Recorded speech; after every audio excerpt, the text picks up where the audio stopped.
Tapi ini kan klub sangat problematik ya sebelumnya. Seperti di preskon yang kemarin mungkin yang belum lihat. Saya juga nanya gitu kan.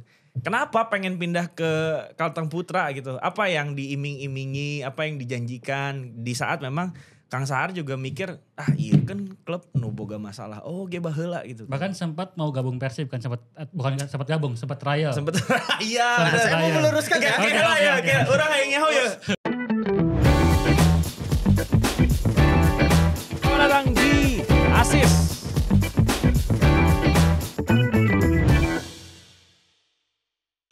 Jadi trial itu bahasanya media, ya kan?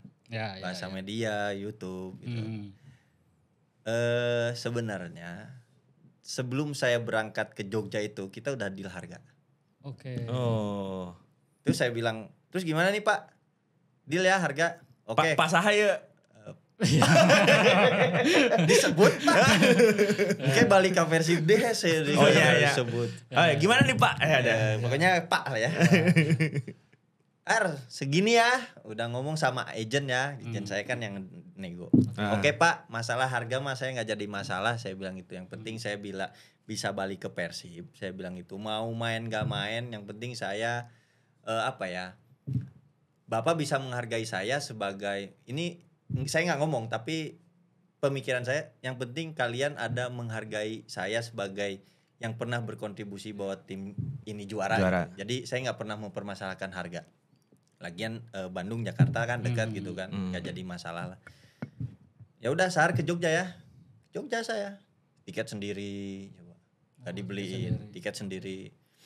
Kata pelatih kiper, Luis Milla mau lihat, gitu kan. Tapi sebelum dia bicara Luis Milla mau lihat itu, harga tuh udah deal. Justru nego dulu Baru ke sana. Kita sebagai pemain profesional kan biasanya nego deal, udah deal dong. Ya udah siap buat gabung musim itu gitu. Terus saya tanya kan gimana? Nanti pulang dari Jogja, kan itu saya datang itu latihan seminggu tuh. Tapi enggak sampai seminggu, cuman 4 hari sampai Jumat. Jumat sore itu saya udah enggak ikut latihan. Nanti beres di Jogja, pulang Bandung kita sign kontrak. Ya. Gitu kan. Jadi bisa diluruskan, ini sebenarnya bukan trial gitu kan. Sudah ikut latihan. Kalau yang namanya trial itu diundang. Lu nggak tahu gua, didatengin untuk dilihat kemampuan. Lu udah tahu gua, CV gua begini, lu masih mau trial gitu. Iya benar. Kita berpikir begitu. Kalau gua nggak pemain yang taruhlah kurang berprestasi atau di CV-nya nggak ada apa-apa. Atau dari amatir gitu, belum dari pengalaman. Atau dari Liga 2 ke Liga 1 masih muda lah gitu ya. Ini kan enggak. Jadi saya berpikirnya, oh udah deal kok, udah ayo. Bismillah. Tapi nggak jadi, dengan alasan katanya pelatih kepala bilang nggak usah ngambil kiper. Coach Luis waktu itu. Bismillah. Lebih baik ya pakai yang muda aja. Padahal yang nyuruh saya itu pelatih kiper gitu. Luisinho Pasos. Gitu ceritanya. Ya mungkin buat teman-teman yang belum tahu, jadi di situasi itu waktu itu tulisannya trial. Waktu itu tulisan trial karena Teja cedera. Terus sama siapa? Reki Rahaya juga cedera. Jadi kiper Persib itu memang cuman di Imade Wirawan baru pensiun. Ya udah pensiun. Teja cedera. Reki cedera. Jadi otomatis tinggal satu kiper muda ya, si Seva kalau salah. Si Seva, sama si Fitrul, ada Fitrul. sama si Pitra ya. Si Pitra tapi kan dipanggil timnas.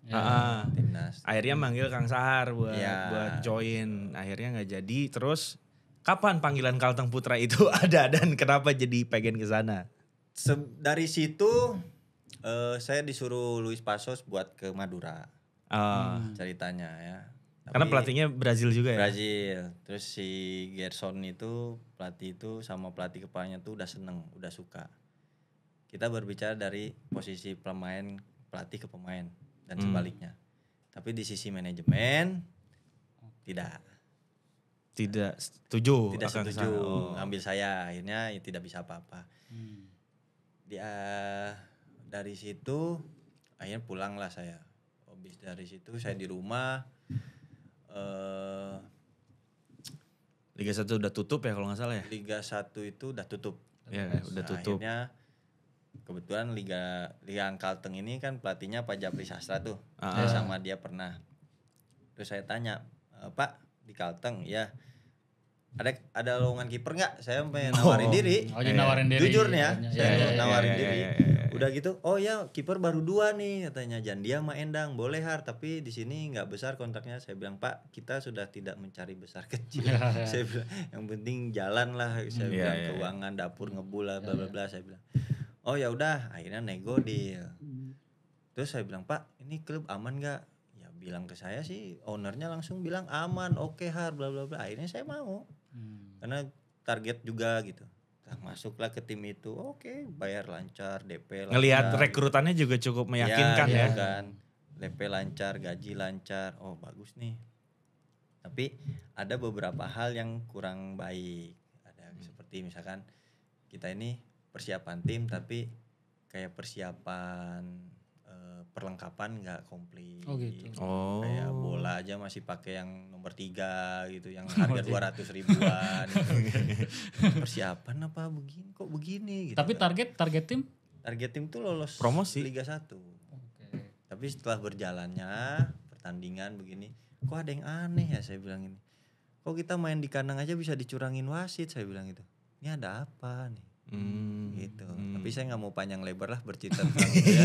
Itu biar urusan perangkat pertandingan ya. Jadi itu disangkanya saya ini ya so tahu. Nah, jadinya disitulah mulai aneh-aneh gitu. Nah setelah hasil kurang bagus, Japri Sastra cabut. Japri Sastra cabut kan? Iya, Japri Sastra itu pertandingan pergi. kelima dia ngikut ke Palu, tapi di Palu itu udah tidak boleh ada di tim, nggak boleh ada di bench. Jadi dia sebagai penonton. Tapi dia ikut ke Palu. Kalau memang dia udah nggak boleh di bench, ngapain dibawa dibawa ke Palu gitu kan. Kayak gitu. Akhirnya dia ke Cimahi kan. Akhirnya dia pulang, nggak lama dia ke Cimahi. Iya. Nah sebelum si Kalteng itu yang nelfon, dan Liga 2 juga kan rekrutannya udah jalan kan, dan memang jeda transfer Liga 1 sama Liga 2 juga kan nggak jauh beda, nggak ada lagi gitu klub lain yang kontak. Ya target kemarin tuh kan sebenarnya Liga 1. Oke, masih pengen masih Liga merasa 1, mampu karena buat saya Liga merasa 1 mampu gitu loh. Tapi ya itulah ada faktor non teknis yang sehingga saya tidak bisa mendapatkan Liga 1. Ya terus sempat ada juga ketika itu berjalan gak beres, ada namanya jeda transfer kedua. Nah di situ kan ada peluang juga buat cabut kan. Buat menyelamatkan Buat diri. menyelamatkan diri kan. Saya tuh ya, udah gimana negosiasi sama Biak. sama Biak. Dan si Dutra Ya itu barengan saya harusnya. Oh. Osas itu udah dari awal udah keluar Kalteng. Oke. Udah diputus kontrak. Kalau Osas ceritanya nggak bareng. Dutra itu masih bareng sama saya. Nah, cuman komunikasi yang tidak baik sama manajemen akhirnya tertunda. Saya itu di mana Biak mau itu pertandingan, kan kalau kita waktu itu jeda liburnya panjang. Kalau Biak masih ada pertandingan lawan Persiba. Ya agak telat grup timur. Akhirnya dia itu mau saya main lawan Persiba. Cuman si manajemen ini saya hubungi apa nggak jawab-jawab. Karena takut ditanya gaji mungkin ya. Bos Biaknya juga ngontakin dong pasti. Bos Biak sampai nelpon, dia bilang, iya saya telepon juga nggak diangkat-angkat. Beda partai kali. Beda partai. Bahaya. Kedua ya kita nggak usah ngomongin partainya kan. Jadi kan nggak bahaya gitu. Cuman ngomong partai aja. Ya di situ nggak bagus. Malah last minute 2 hari sebelum penutupan baru ada komunikasi, dan itu pun alot. Udah tutup juga kan. Udah alot, tutup lah, nggak jadilah Ke Biak itu. Kalau jadi kan saya udah 12 udah semifinal. Udah masuk semifinal, udah masuk Biak gitu kan. Ya berarti sekarang mah jarak nggak ngaruh, ini ngaruh, yang penting udah umur segini mah ya emang nawaitunya ya buat dapur ngebul, buat keluarga. Kayak gitu kan. Syukur-syukur dapat ya seperti yang diinginkan atau mungkin Liga 1. Nah sekarang kan udah klub Liga 2-nya nggak lolos semifinal, bahkan kemarin dikurangin poin kan. Ya, dikurangin jadi -9 itu, jadi -5. Ya kan dikurangin 8. Jadi kan poin 4. Poin 4. Jadi -5. Jadi -5 itu kan. Sekarang nggak main, pulang ke ini sambil nungguin kepastian dan nggak tahu juga dibayarnya kapan, karena kan Yang saya pernah dengar main sama APPI, bahkan ada pemain yang gajinya 5 tahun, 4 tahun juga masih belum dibayar yang lalu, kita nggak tahu. Cuman Tuhan yang tahu nih dibayar kapan nih Kalteng Putra. Terus ya berarti sekarang gimana dong untuk memenuhi kebutuhan dapurnya? Apa ada usaha gitu Iya. selain bola? Enggak ada. Kalau saya masih belum ada usaha ya. Kebanyakan pemain bola tuh tidak mempunyai usaha. Dari 80% pemain bola itu Fokus karir. pasti nggak ada. Pasti nggak ada. Contoh lah kayak COVID kemarin. Oh iya benar. Kelabakan semua pemain. Sama. Ya kalau hal seperti ini kan kita nggak tahu. Iya. Akan seperti ini. Ya kalau masalah kita menghidupi keluarga seperti apa, yakinlah kalau rezeki itu pasti Tuhan tuh nggak akan kasih. Apa yang kita butuh pasti dikabulin, walaupun butuhnya cuman minta makan ya pasti ada aja gitu. Rezeki buat makan gitu. Tapi ya mau kaya ya lu kerjalah usaha gitu. Iya di tengah emang sekarang lagi jalan mau ngapain gitu kan. Itu kan artinya memang butuh pakai aja yang bisa. Maksudnya kayak misalkan kita punya kendaraan, ya kendaraan itu diapain kek? Di Grab kek, di Ngojek kek gitu. Ya yang penting kita bisa makan dulu deh. Ada tuh yang pemain lain misalnya yang sampai harus jual apa gitu. Ada aja, pastilah. Nggak mungkin nggak ada. Iya sih. Ya mereka tidak akan membicarakan apa yang mereka lagi sedihkan gitu. Oke. Tapi Kang, public speakingnya mah bagus. Bagus. Mungkin TV butuh pandit atau host buat jadi nanti semifinal Liga 2. Makanya bisa. saya kan di tim itu jadi jubir. Oh iya benar. Ya kan bisa jadi kan di TV gitu mulai jadi pandit atau host gitu kan. Nah terus mungkin ada pesan gak sih Kang buat rekan-rekan yang lain, karena saat ini juga mereka bukan cuma pemain Kalteng Putra yang ditunggak kencing. Ini yang ngelapor ke publik Kalteng Putra. Yang gak ngelapor diem banyak juga gitu kan. Karena kan masalahnya yang saya tahu banyak yang ngeluh. Kadang kan pasti ada yang aduh Kang kia gini bang gini. Tapi dia gak ada keberanian gitu untuk ngomong speak up ke publik. Karena kan iya kita gak bisa pungkirin ya ada aja yang awas loh ini Hampir gitu tiap kan. tahun sebetulnya ada gitu. Iya ya mungkin ada gak sih yang mau disampaikan? Gini, sepak bola itu connection pelatih, connection manager. Ya. Di saat lu berbuat tidak baik, sesama connection manager ini akan berbicara. Tetapi di saat lu berbuat baik itu ke pelatih, connection pelatih ini yang akan berbicara. Jadi jaga-jaga hal itu. Saya kasih tahu ya. Nah, kedua, kalau memang yang namanya main bola itu nggak bisa kita mengabdi untuk selalu begini. Gua nih main di sini, besok giliran lu nggak dibutuhin, lu ditendang juga. Iya. Gitu. Jadi saya kasih tahu buat para pemain bola, gitu. Jangan mengabdi boleh, tapi jangan seperti mengabdi kepada Tuhan. Gitu. Maksudnya tanda kutip seperti itu. Jangan yang terlalu berlebihan di saat lu nggak dibutuhkan. Lu pasti ditendang karena sepak bola ini bisnis. Apa yang di saat nggak butuhkan mungkin di saat lu udah beranjak tua pasti nggak dibutuhkan dong. Kecuali lu punya nilai value yang bagus.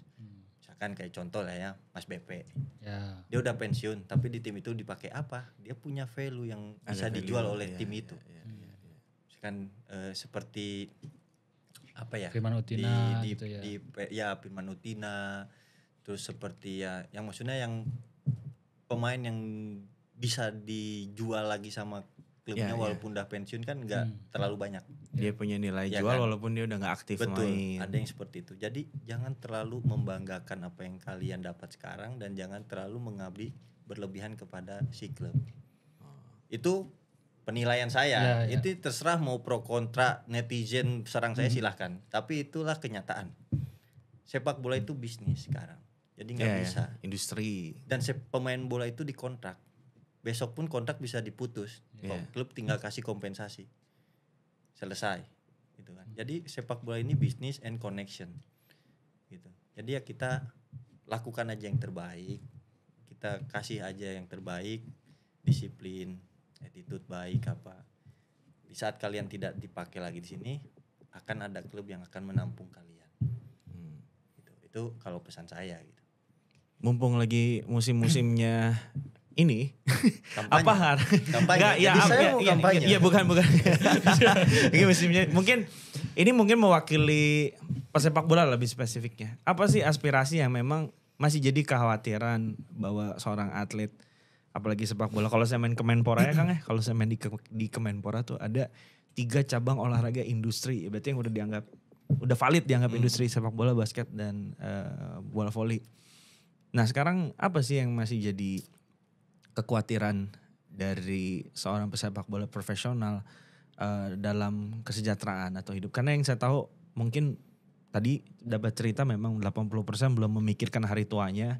Mungkin sekarang dia dapat endorse banyak, kita pikir nggak tahu 10 tahun lagi endorse udah nggak ada gitu kan. Tapi kalau belajar dari nggak usah jauh dari Malaysia ya, waktu itu Kurniawan cerita kalau pemain tuh sekali caps ada nilai atau ada uang yang dimasukin ke asuransi. Jadi asuransi itu ketika dia pensiun bisa diambil. Jadi ada gaji memang yang udah diurusin sama asuransi apa gimana, pokoknya udah rapi. Nah mungkin yang jadi kekhawatiran terbesar gitu tentang kesejahteraan pesepak bola profesional di Indonesia sekarang.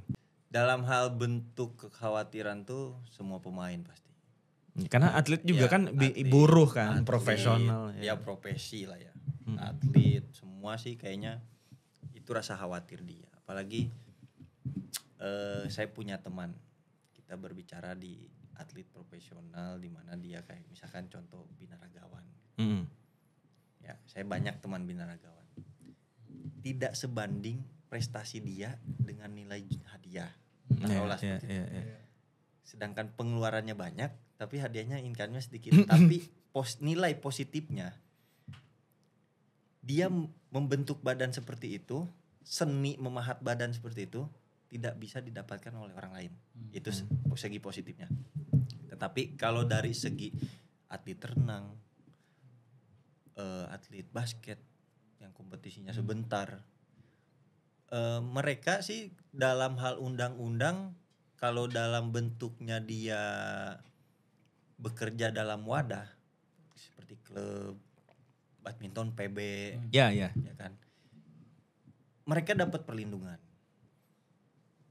asuransi ketenaga kerjaan, ya dapat hal asuransi itu. Jadi kalau mereka celaka dalam hal beraktivitas melakukan latihan, tanding, turnamen, mereka di cover. Pemain bola enggak? Pemain bola sama.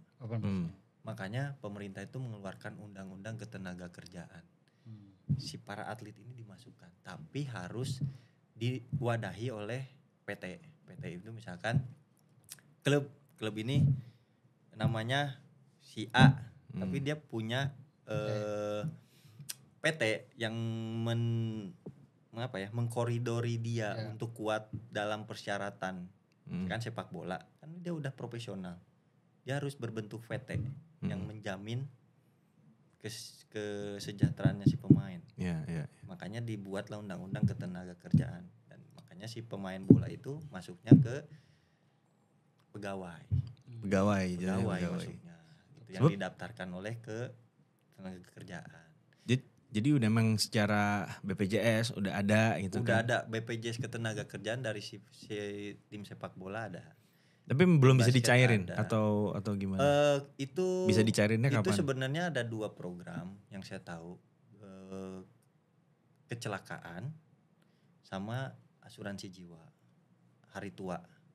Asuransi jiwa kan masuk kecelakaan sama hari tua. Tergantung kita yang mendaftarkannya yang kemana. Si klub itu mendaftarkannya kemana. Kalau si klub itu mendaftarkannya hanya kecelakaan, asuransi jiwa, dia tidak dapat hari tua. Tapi pemain itu tahu kalau klub itu ngurusin yang mana. Di dalam kontrak itu sudah ada. Cuman kita tidak diberitahu ini masuk ke yang hari tua juga apa. Cuman waktu saya dulu di Persija, kita dikasih, ini kalian mau daftar 2 apa 1 gitu. Kayak gitu. Itu dari gaji pemain. Dari gaji pemain nanti udah terpotong gitu. Makanya yang didaftarkan itu hanya berapa persen gitu yang didaftarkan ke tenaga kerjaan untuk dipotong. Makanya klubnya sekarang masalahnya BPJS dijalanin apa nggak? Ini nggak dibayarin nggak tiap bulannya gitu? Jangan-jangan pas mau ke rumah sakit, wah ini belum dibayar Pak. Gitu ya kalau tadi bertanya tentang rasa kekhawatiran pemain, ya mungkin pemain atlet profesional atlet gitu profesional. lebih memikirkan untuk hal bisnis sih, walaupun mungkin kecil-kecilan ya. Kayak lu mau jualan martabak, mau jualan stik pinggir jalan, tapi kan ada istilahnya ya ini buat celengan lu makan harian, tapi gaji ini bisa ditabung gitu. Iya sih. Kayak gitu. Karena waktu yang ngobrol sama Kurniawan, pemain profesional di Malaysia itu setelah 7 musim main tanpa berhenti ya. Kan dia kan ada 3 level liga tuh. Liga 1-nya, 2, 3 Liga Super, Liga M, apa pokoknya ada 3 level liga. Kalau dia udah 7 musim main tanpa putus, nanti di setiap capsnya itu ada harganya. Nah harganya itu dimasukin ke asuransi itu yang bisa dia ambil setelah pensiun gitu. Makanya pemain Malaysia walaupun musim pertama, musim kedua, ketiga misalnya dia main terus tapi performanya turun, untuk masuk musim keempatnya nggak apa-apa deh main ke Liga 3 asal karirnya tuh nggak putus. Karena stop. Untuk nyelamatin yang 7 tahun itu gitu. Makanya kalau misalnya ada pemain yang udah cedera nih musim keempat, tapi untuk ngincar 7 tahun yang tadinya dia main di Liga 1-nya nggak apa-apa deh main di Liga 3-nya gitu. Asal si 7 musim ini nggak terputus. Itu sih yang kemarin ngomong tuh sama Kurniawan tuh. Jadi kalau di Malaysia tuh kesejahteraan emang udah sampai se-level itu gitu untuk masalah asuransinya, dan bukannya berarti itu nggak bisa ditiru, dan harapannya sih bisa ditiru ya sama di sini gitu. Karena memang kesenjangannya tuh dari klub Liga 1. Klub Liga 1 aja beda-beda loh kan. Yang levelnya Persib, Bali United, Persija itu kan kayaknya nggak sama ya sama yang lain-lainnya gitu kan. Makanya ya harusnya sih memang di regulasinya diatur lagi. Ini kan kekhawatiran pemain bola itu kan ini ya setelah dia berhenti gitu kan. Gitu ya lebih sih. apa ya, kalau kita pemain berharap itu ada program dari pemerintah, mungkin dari KONI, mungkin dari ketua KONI pusat gitu. Jadi ada program-program di mana untuk melanjutkan kesejahteraan pemain setelah pemain ini pensiun, atau memang dia mau pensiun cepat dia harus punya apa gitu loh. Minimal diberikan pintu untuk diarahkan ke pekerjaan lain gitu yang diberikan oleh pemerintah sih menurut saya gitu. Kalau dulu kan kita bela misalkan Persib, PDAM kan, ujung-ujungnya kerja di PLN, di BJB, hal-hal seperti itu kenapa sih nggak dilakuin lagi gitu? Itu enak gitu ya. Tadi menarik soal hal-hal detail di kontrak. Tadi juga Kang Sahar sempat mention ada agen yang membahas itu gitu. Nah, kalau agen ini kan sebetulnya di sepak bola profesional sekarang penting banget kan ya, untuk dia nyari klub buat si pemainnya, termasuk juga buat bahas kontrak. Kalau Kang Sahar sendiri punya agen ini dari kapan? Apakah baru-baru telat gitu ya, atau dari awal karir ketika mulai? Agent itu. Udah punya agen gitu atau manajer mungkin ya yang. Kalau agent sih baru-baru aja, karena sebelum-sebelumnya kan kita berpikir ya kalau masih bisa sendiri kenapa enggak. Tapi dan kita juga, saya pribadi ya memberitahu kalian buat para pemain ya, tonton ya. Promosi. Jangan salah pilih agent. Oke. Kadang ada agent yang saya pernah soalnya beberapa kali ditawarin agent, tapi si agent itu sebenarnya udah tahu bocoran dari si tim itu bahwa saya nih mau ngambil ini, tapi bukan dari manajer. Misalkan taruhlah dari pelatih gitu. Saya mau ngambil ini nih gitu, tolong hubungin dong gitu. Kita nggak tahu kan, misalkan didinya agent saya ya, didinya agent tim itu, agent tiba-tiba nelpon, Sahar mau ke sini, saya dari sini nih gitu. Mau ditawarin gitu. Kan nggak mungkin kita nggak ngasih uang. Iya. Pasti kan dia ngomong perjanjiannya gimana nih kalau masuk. Dia bicaranya kalau masuk, tapi dia udah tahu pasti saya masuk. Pasti masuk. Jadi saya memberitahu jangan sampai kalian salah memilih agent. Pilihlah agent itu satu yang bisa menjaga kalian di dalam tim itu.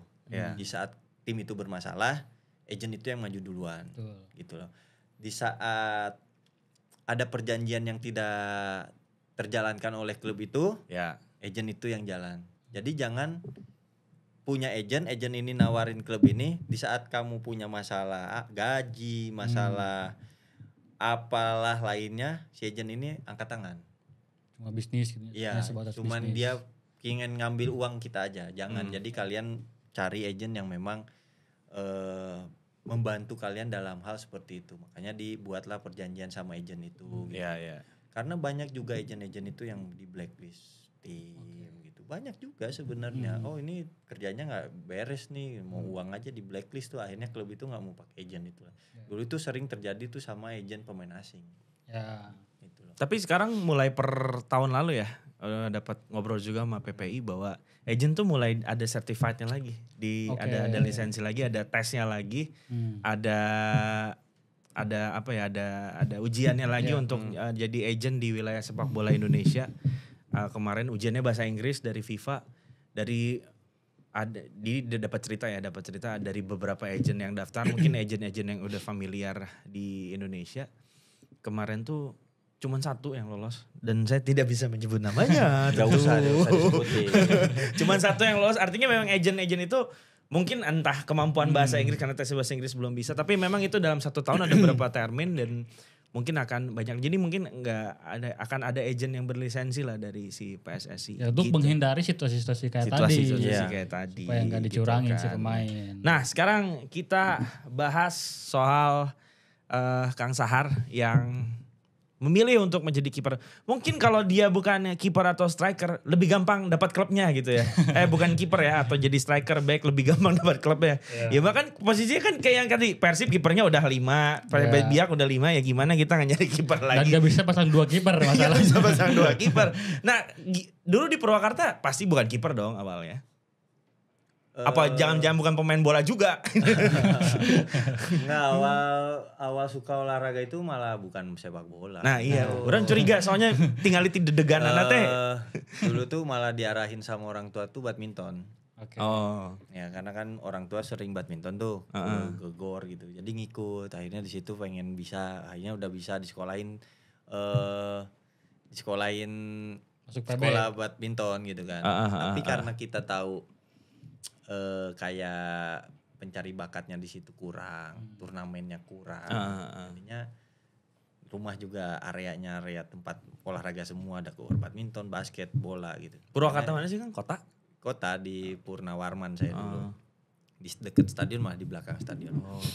Jadi ya gitu, tiap hari itu kalau nggak lihat badminton, lihat bola. Kalau 2 itu nggak ada, lihat basket. Karena kan area olahraga semua. Iya, area gor gitu. Iya gitu kan. Akhirnya ya bola itu dulu latihannya cuma rutinnya hari Minggu gitu. Waktu ada turnamen antar kecamatan, antar desa gitu. Lihat tuh seneng gitu. Oh, enak nih kayaknya jadi kiper gitu. Oh, emang langsung milih kiper? Iya, akhirnya milih kiper. Pas lagi tetangga saya tuh kiper nomor 1 lagi di kota Purwakarta dulu. Persipo. Iya. Akhirnya minta diajarin sama dia. Jadi kiper nomor 1, nomor 2 tuh areanya masih di dekat rumah. Kalau kiper nomor 1 ini nggak bisa, saya minta ajarin ke depan nomor 2. Jadi itu gitu. Ini nggak, dia kerja, saya pindah ke sana. Kayak datang ke rumahnya, ajarin. Ya cuman teknik dasar gitu. Tapi senang dulu gitu. Akhirnya diseriusin masuk. Diseriusin itu ya semenjak yang Suratin itu. Suratin yang akhirnya di pas Pelita teh. Ya. Di situ berarti 2004-an ya? 2004 2005 kan di situ. Ya berarti tapi badan udah setinggi ini waktu. Tinggi aja, tapi nggak berisi, kurus. Berarti tinggi memang faktor turunan aja ya. Faktor turunan. Ya diisi mah pasti sekarang itu kan. Pompa, pumping terus. Tapi untuk jadi kiper, apakah emang dari awal jadi posisi kiper kayaknya menarik gitu, atau ada sosok yang suatu saat pengen si anu gitu? Saya ini sebenarnya nggak seneng nonton bola malah.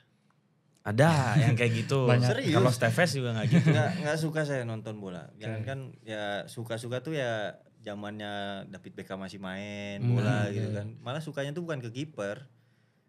Kayak ke David Beckham, sosok-sosok yang fenomenal di bola gitu, ikonik tim gitu. Beli posternya, tempel-tempel di rumah gitu kan. Malah kiper tuh nggak ada malah kiper tuh. Tapi kiper tuh yang saya kagumi itu satu aja, Oliver Kahn aja. Oliver Kahn. Itu aja yang saya kagumi. Karena apa yang paling dikagumi dibandingkan dia punya karakter tuh ya kayak emosional tapi dalam segi teknik ya bagus gitu. Di saat dia emosi apapun dia bisa mengontrol diri gawang gitu. Itu yang saya senengi dari dia itu. Dari sisi emosi tapi dia enggak, itu bertolak belakang sama saya sebenarnya. Berarti saya didinya emosian. Itu tuh di gawang. Didinya emosian berarti. Enggak malah, saya enggak pernah emosian. Saya tuh dijuluki kiper si kalem malah sama orang-orang itu. Karena enggak pernah melakukan hal yang aneh-aneh di gawang. Mau diserang ya kayak saya senyum aja, ketawa aja. Karena bisa apa ya? Saya berpikir kalau saya marah-marah malah enggak bisa konsentrasi. Lebih baik kita ya udah bawa enjoy aja. Sampai akhirnya main untuk Persib. Itu tuh benar gak sih bagi sebagian orang Jawa Barat ya, tapi Jawa Barat mana heula ya. Persib adalah tujuan paling terbesar gitu. Sedangkan Akang waktu itu emang lari ke Bandung, atau kan bilang juga gak terlalu suka bola, gak suka nonton bola gitu kan. Bahkan Liga Indonesia ini mungkin nggak nonton. Saya emang nggak kenal pemain-pemain Persib iya, itu nggak. Iya justru apakah emang ya ke Bandung aja lah atau memang nggak terlalu mengidolakan Persib tapi emang jalannya aja ke Persib. Saya nggak mengidolakan pemainnya Persib itu, tapi saya tahu Persib. Tapi tidak mengetahui ini si pemain ini kayak apa ya. Kang Robi Darwis gitu. Jajat Sudrajat. Yang saya tahu tuh Persib tuh Jajat lah. Jajat Sudrajat gitu. Taunya gitu aja Robi Darwis gitu. Tapi orangnya aja saya nggak tahu gitu. Iya. Cuman dengar yang saya tahu pokoknya Persibnya aja. Main lihat rame Bobotoh rame. Udah gitu aja, nggak yang ngikutin banget. Berarti nggak ada momen atau cita-cita suatu saat pengen main di klub A, B, C, D enggak? Iya, karena mungkin atau orang hanya Jawa Barat cuman hanya ngikutin karir ngikut. Tapi setelah mengikuti kan pasti kita ingin tahu. Ya mulai lebih banyak ingin tahu kan. Pemain Persib tuh dulu kan sering beli koran. Ya kan otomatis lah koran. Ya.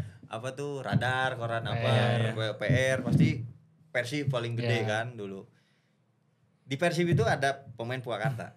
Salim sama Eka. Nah, di situ saya mulai maksudnya mencari tahu Persib itu gimana sih gitu. Karena dulu kan Persib sering TC di Purwakarta ya, sewa lapang Purwakarta buat latihan gitu. Jadi disitulah dulu itu pas masih Arkan Yuri dia TC di Purwakarta tahu itu pelatihnya, ini Eka ini. Tapi keinginan main di Persib masih biasa aja gitu ya pada saat itu. Masih biasa aja, tapi hanya wah ya kalau di Persib tuh wah gitu. Kita kan taunya Persipo dulu. Iya, Persipo. Purwakarta. Nonton Persipo pemain kira ya Persipo yang udah ke Depok atau Persipo Purwakarta. Kan yang Depok kan Purwakarta kan? Enggak lah. Persikat Depok kan main Purwakarta kan? Pernah? Enggak. Ada, coba deh. Nggak tahu lah saya. Kan nggak ngikutin. Nggak ngikutin. Jadi pas Persipo dulu Liga 3 mau naik ke Liga 2 kan atmosfer begini ya main bola yang maksudnya tuh atmosfer itu aja sekelas Liga 3 gitu. Gimana sih kalau main liga top gitu, top liganya. Nah, cuman tahu Persib itu ya saat itu aja yang ada Salim sama Eka. Ke belakang itu saya nggak tahu sebenarnya. Setelah kita main Suratin gitu, di situ udah mulai pengen tahu. Karena kalau saya beli sepatu bola harus ke Bandung, yang pengen bagus dulu toko Barcelona yang paling toko Barcelona yang paling komplit dulu sepatu bola di Barcelona. Toko Barcelona Kosambi. Mau Adidas, mau Nike semua ada di situ. Ya kan? Dekat lagi dari mes. Toko lain nggak ada. Gitu. Nah, hal-hal seperti itu yang jadinya kita tahu. Terus setelah mendalami pokoknya 95% lah kalau warga Jawa Barat pasti mau main di Persib. Gak mungkin enggak. Keinginan itu timbul pas sudah mulai mendalami akhirnya main di Persib. Bukan berarti saya main di Persib terus tiba-tiba main di Persija. Setelah kita mengetahui bahwa kerja ini profesionalisme dan si supporter itu tidak memahami itu, kita akan dilema. Sejarah pergolakan mental tuh gimana? Saya alami. Sampai gini, maksudnya waktu di Persib saya main, saya benci banget sama Persija. Oh, ada kayak Saya gitu. buka di sini, benar. Saya benci sama Persija. Karena apa ya? Dua supporter ini yang berselisihan. Tapi setelah saya menginjak Persija, tapi saya tidak bisa benci untuk ke Persib. Oh gitu. Saya hanya menjaga menjaga perasaan. Karena saya orang warga Jawa Barat. Tapi tetap aja ada aja yang bilang pengkhianat lu apa lu. Dan itu wajar. Songong lu. Profesionalisme. Saya harus profesionalisme di saat bermain. Misalkan saya jaga gawang, terus Persib nyerang, terus saya save. Gak mungkin dong saya tidak berekspresi. Ya. Bener dong. Karena apa? Di sisi lain kita ingin menunjukkan gitu. Nih ada orang warga Jawa Barat nih pengen lagi main di Persib, kan hal seperti itu. Apalagi sampai juara, masa pas di panggung mukanya lempeng, nggak Ya mungkin kan? Nggak mungkin. Gitu. Ya Itu kan? kan merasa jadi suatu kebanggaan. Makanya tadi saya balik lagi, main bola itu tidak usah mengabdi berlebihan. Karena suatu saat lu nggak dibutuhin, lu ditendang gitu. Tapi tetaplah berlaku profesional. Kita melakukan apa yang harus dikerjakan, lakukanlah secara 100%. Iya. Tapi ketika kan emang di dua tim itu kan di Persib ada Bang Made sebagai kiper utama. Di si Persija ada si Bagol gitu kan. Memang jadi pilihan kedua, tapi mungkin ada beberapa momen juga main dalam sisi jumlah caps yang cukup banyak ya dalam satu musim. Entah waktu itu kondisinya Bang Made sempat cedera yang kepala kan. Terus Bagol juga sempat cedera agak panjang, akhirnya Kang Sahar main gitu kan di posisi itu. Cuman saya pengen menyoroti teh di Persib gitu. Di awal-awal Kang Sahar baru pindah dari Pelita Jaya. Posisi mungkin waktu itu kiper kedua atau ketiga ya? Masih ada Cecep ya? Masih ada Cecep ya, gantian sih, tapi saya lebih banyak masuk. Sekelas kiper ketiga Persib aja, itu sorotan satu Bandungan tuh endorsement masih ada gitu. Ada aja. Itu bener gak? Si Imam Arif Fadila gitu kan. Ya, gimana waktu itu posisinya? Akang oke lah gak berekspektasi jadi kiper utama. Terus masuk ke Persib.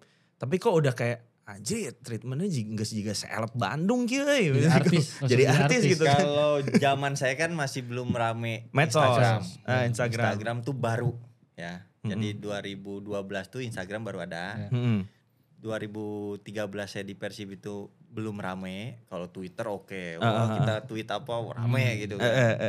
Jadi belum terlalu rame. Nah, hal-hal endorse itu masih belum menjadikan, ya kalau rame tapi belum menjadikan kayak endorse foto ya gitu.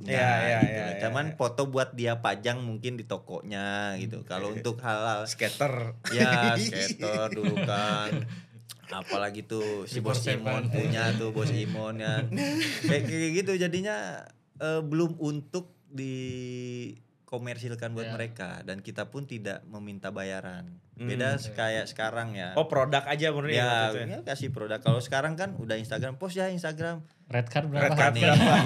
Iya gitu. Tapi wajar sih pemain kayak gitu. Makanya itu kata bocoran yang di Bandung itu, kalau ada apa-apa yang di sana itu harus bicara sama klub katanya ya. Iya. Ini baru katanya, saya nggak tahu, saya nggak pernah di Persib yang baru nih. Mungkin. Ya. Kalau dulu memang agak sebebas itu bebas. ya. Dulu tuh bebas, zaman saya tuh bebas. Karena memang eranya belum era sosmed gitu kan, eranya belum. Dan belum seindustri sekarang. Makanya kan sepak bola itu bisnis sekarang kan. Apapun dijadikan bisnis gitu. Pemain adalah aset kalau sekarang. Pemain adalah termasuk aset. Akun medsosnya. Akun medsosnya adalah aset. Dari Persib dan Persija, mana yang lebih berkesan selama karir? Atau bahkan mungkin mitra kukar? Enggak, semua bagi saya semua berkesan. Semua berkesan. Di Persib itu, pada zaman saya itu di Persib itu kekeluargaan senior juniornya itu bisa hampir disamakan sama Persijaya. Iya. Saya akuin itu kalau untuk hal kekeluargaannya sama. Tapi untuk kekeluargaan manajemennya saya akuin di Persib. Kekeluargaan. Misalkan keharmonisan manajemen ke pemain itu saya akuin di Persib. Karena mungkin kedaerahannya lebih kuat ya. Ya karena kan kalau apa-apa kan Pak Umu datang. Zaman saya kan masih Pak Umu ya. Saya nggak berbicara Persib yang sekarang ya. Saya nggak tahu ya. Emang sekarang bukan Pak Umu ya? Masih. Tapi kan tidak terlalu 100% kayak dulu lah ya. Saya tahu tuh. Jadi kalau Pak Umu tuh datang, kita latihan nih contohnya. Datang latihan di Cimahi di Pusdipom. Pak Umu tuh pasti datang seminggu atau 2 kali sekali gitu pasti datang. Abis itu abis ini kita makan ya. Tanjung Sari. Makan ke Padang yang di Pasteur gitu kan, ada kan rumah makan Padang di Pasteur. Ntar Hanamasa. Jadi tuh untuk merangkul keharmonisannya tuh cair punya cara sendiri. Bikin chemistry justru ya pemainnya di luar lapangan gitu. Cair banget. Kalau berkesannya dalam hal bertanding atau apa, dalam hal juara, Persib itu juara karena 2 wilayah. Ya kan, format 2 wilayah. Kalau Persib format kan final. format liga gitu. Persija kan format liga saya. Jadi ngerasain lah di 2 tim besar, di 2 tim format yang berbeda. Itu. Jadi si Persib dan Persija. Kalau di Mitra yang juara itu saya berkesannya gini, di Persib juara 2014 15 presiden 16 Jadi beruntun gitu. Itu berkesannya di situ sampai sampai dibilang nih Sahar nih perasaan juara di GBK terus ya. Iya, spesialis GBK jangan-jangan. Gede milik, emang gitu. Gede milik pisan di Persib, di Persija. Ya ada masa-masanya sih. Ya kalau gede milik tuh ada masa-masanya. Sekarang kan saya nggak gede milik. Apes milik nih, apes milik. Jangan atuh. Tapi itu ujian lah biar aja. Di timnas Indonesia juga ada potensi mendatangkan seorang Indonesia. Mau nggak mau dia memang adalah orang Indonesia, cuman yang besar di Eropa. Di mana memang secara kualitas liganya, kultur sepak bolanya liganya dia udah kualitas liganya lebih bagus.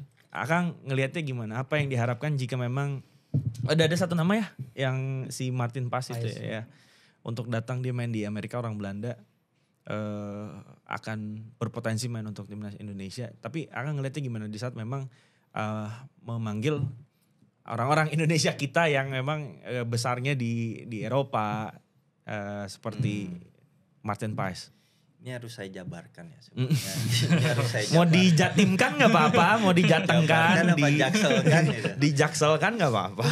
Jadi yang tadi saya bilang sepak bola itu industri. Kita balik lagi ke industri. Satu, kebutuhan industri, kebutuhan prestasi akan ada salah satu yang dikorbankan. Dengan mendatangkannya kiper asing, pemain keturunan lain, bukan kiper asing lah, pemain keturunan, ya kan, akan ada plus minus.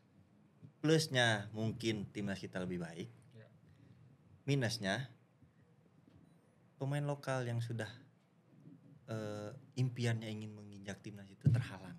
Bukan berarti tidak bisa, tapi terhalang. Kembali lagi kepada rezekinya dia. Mau dia di liganya bagus, tapi akan terhalang oleh dengan adanya mereka pemain keturunan. Saya pribadi bukan tidak setuju. Saya setuju aja kalau untuk kepentingan timnas, kepentingan negara ini untuk naik peringkatnya, karena peringkat timnas naik, negara kita dijembatani untuk main di liga luar yang lebih itu baik, terbuka. Betul. Kan belum pernah juga kiper Indonesia yang main di luar negeri belum pernah ada ya? Belum. Jadi maksudnya gini, di Eropa itu ada standarisasi peringkat negara yang harus bisa bermain di sana. Iya, kayak Liga Inggris. Gua kayak ini ya komentator. Emang berbakat. Justru itu kan. Memang berbakat justru jadi yang saya tahu tuh seperti itu. Mungkin di sisi lain programnya PSSI itu seperti itu. Ini nanti akan menjadi jembatan para kalian pemain lokal untuk bisa bermain di Liga Eropa. Apa? Timnasnya diperbaiki dulu dengan peringkat. Ya kan, seperti itu. Tapi ya kalian sabar-sabar dulu gitu. Untuk terhalangnya masuk ke timnas dulu sabar-sabar dulu gitu. Potong generasi itu. Potong generasinya di situ gitu. Ini ya mungkin salah satu nilai positifnya di situ. Tapi nilai negatifnya yang para pemain lokal itu udah bernegatif thinking, mereka tuh orang main bola capek-capek aja, kita bisa ke timnas, nah gitu. Jadi gestong jadi kiper kita capek-capek gitu kan. Tapi nggak ke timnas, impian ke timnasnya terhalang oleh pemain keturunan. Itu pasti negatifnya. Gitu. Iya sih. Paling nyambung dikit sih tadi soal si pemain timnas gitu ya, yang kiper timnas yang susah Kang bersaing di level timnas itu. Dan tadi Kang Sar juga bilang bahwa nggak banyak kiper Indonesia tuh yang bisa main pakai kaki kan. Betul. Yang akhirnya secara persaingan kalah kan di timnas. Dan mungkin itu kaitannya adalah dengan kurikulum sepak bola kita. Saya kan yang telat, betul. Bukan nggak bagus, bukan nggak bagus, terlambat untuk mempelajari itu gitu. Karena si Villanesia kan sebetulnya udah mulai melibatkan kiper untuk ya pakai kaki lah. Nah, sementara mungkin di zamannya Kang Sahar, mungkin koreksi ya kalau salah, di zamannya Kang Sahar waktu masih SSB, masih di U15, 17, ya belum terlalu fokus ke kaki kan. Gitu. Ya mungkin pada akhirnya kiper-kiper yang di usia sekarang 25 ke atas lah ya kali. Itu ya secara kemampuan di kakinya nggak sebagus kiper-kiper yang di saat yang dididik dari akademi. Udah pakai Villanesia lah gitu ibaratnya yang sekarang. Kayaknya gitu sih jadi. Bahkan banyak mungkin di level Liga 1 yang kiper usia 25 ke atas baru kenal main bola ketika memang ketemu pelatih kiper yang mengutamakan main kaki gitu kan. Memang dia akhirnya menemukan itu ketika di usia yang sudah matang bukan dari level youth gitu. Ya dan itu akan susah kan buat dirubah gitu kan. Sementara dari kecil dilatihannya nangkep, terbang, gitu, refleks. Dan kadang suka ada masukan seperti ini. Lu nggak bisa udah cari aman aja, buang ke depan gitu. Oke. Gitu. Itu udah termindset kepada si kiper. Daripada bikin blunder, lu dihujat, lebih baik lu main aman, buang gitu. Aman kan di gawang, pemain bisa koordinasi lagi posisi. Nah, itu. Alright. Jadi ini udah ngomongin analisa pelatih gitu, ngomongin endorse. Jadi setelah selesai main bola, arahnya akan kemana? Impiannya akan kemana? Akan ngambil course atau kan di Nyewa kan ada kasepnya, boga bisa clothingan gitu kumaha. Ngerasa usia 25 deh. Atau gimana gitu arahnya mau gimana, dan emang kalau kiper kan yang bisa sampai umur 40, 42, apakah memang bakal ngelebihin usia 40 main bolanya Kang Sahar? Kayak Buffon gitu. Sekarang kan usia nih ada Bang Ismet kan tahun lebih ke ini 34 ya. Tahun 34. ini 34. Untuk aktif di top liga ya mungkin 2 tahun ke depan masih bisa. Tapi untuk kayak Liga 2 masih cukup kita bisa lah sampai ke 38 gitu. Tapi kita nggak tahu apa yang akan terjadi ke depan. Walaupun kita punya rencana gitu kan. Masalah ke depannya seperti apa, malah saya tuh ingin kayak keluar dari zona sepak bola gitu. Berarti nggak berminat ngambil course, nggak ya? Saya nggak berpikiran ya udahlah, udah berbakti ke sepak bolanya udah selesai ya udah gitu. Tinggalkan itu, kita cari lagi yang bikin kita puas, yang bikin kita seneng, jalanin gitu. Karena kalau sepak bola ya problemnya itu aja. Masalahnya ya apa yang akan dihadapi itu lagi gitu. Ya kan? Iya. Ya, semoga lah bisa ke TV lah ya. Terus saya melihat potensinya seperti itu. Ada yang mau ajak podcast lagi boleh. SB jadi host aja ya episode berikutnya kali ya. Oke, itu tadi obrolan dengan Sahar Ginanjar, dan selanjutnya kita ada di segmen 2 yakni next segment netizen mau apa. Di segmen netizen mau apa kali ini kita akan melihat bagaimana reaksi dari netizen Indonesia, terutama terkait komentar-komentar yang lagi ramai belakangan ini yang berhubungan dengan Sahar Ginanjar. Oke, ya gimana? PSSI harus punya standar keuangan buat klub yang ikut wajib liga seperti di Liga Eropa. Emang harus ini katanya harus ngasih apa istilahnya deposit meren ya, harus kasih deposit klub gitu kan. Tapi nyatanya juga berat. Terus Kalteng dari tahun sebelumnya memang problem, tapi kok mau aja gabung gitu. Tadi udah dijawab. Tadi udah dijawab. Padahal kan udah ada subsidi juga ya. Yeah. Ada subsidi juga, tapi nggak tahu subsidinya kemana. Sekelas kamu Sahar Ginanjar dan Yogi Rahardian kok bisa mau perkuat tim bobrok. Aduh, tadi udah dijawab. Mungkin nanti kita undang Yogi Rahardian. Yogi gimana kabarnya sekarang? Ada ya, kemarin dia di Kalteng tuh lebih banyak ke cedera sih. Lebih banyak cedera ya. Yogi. Ankle, jadinya nggak maksimal lah di tim. Iya. Perhatikan MOU-nya sebelum menandatangani, pastikan satu sama lain sudah diberikan keuntungan dan kerugian dari setiap permasalahan yang ada. Terkadang sebagai pemain mereka juga dilema karena tidak ada klub lain yang memberikan tawaran yang akhirnya mau tanda tangan kontrak. Gimana ntar? Ini kan Sahar yang nelfon Pak Jafri, saya kan gitu. Saya nggak punya tim ini. Iya kan. Tapi benar nggak sih ada mungkin ya sedikit aja ya. kadang juga pemain dikasih kontrak MU ya udah lihat nilai, lihat kolom tanda tangan ya tanda tangan, bahkan kebanyakan begitu. Bahkan nggak ngelihat sama sekali karena nggak punya agen kan. Karena nggak Satu punya itu, agen. kedua pemain muda itu yang penting deal harga ambil, dia nggak baca kontrak. Saya pas baca kontrak saya minta revisi tapi pihak klub nggak mau. Oh berarti Kang Sahar kayak gitu. Berarti Kang Sahar termasuk pemain yang detail baca dari halaman Ya 1. apa yang dibaca yang merugikan ya kita minta direvisi. Yeah. Oke, ke Imul Incredible. Kalau pemain profesional baiknya main aja dulu, terserah menang atau ngalah. Terus setidaknya pemain gak dapat hukuman tapi klub yang kena sanksi. Ini yang dia tanya, main aja gitu kalau belum dibayar. Karena kamu bukan pemain bola. Tidak merasakan. Anda bukan pemain bola, Imul. Anda cuman komentar-komentar aja gitu. Pemain jempol. Pemain jempol. Jempol Anda lebih kejam gitu kan. Jadi beliau ini pemain bola ya, bukan pemain yang lain gitu. Jadi perlu dikasih makan juga gitu kan. Dianya makan, di rumahnya belum makan. Ya. Away juga kepikiran dong. Itu. Wicak Prian, fix. Dia gak bohong karena memang realitanya perusahaan di Indonesia memang seperti itu. Wow, ini berat banget nih. Jadi dia ngomongin perusahaan lain di luar sepak bola. Emang gitu ya? Gimana budak korporat? Nggak, dia mah sejahtera sih. Aman. Ya oke, itu tadi reaksi dari netizen menanggapi permasalahan penunggakan gaji di Kalteng Putra. Dan semoga permasalahan ini segera dapat terselesaikan. Amin.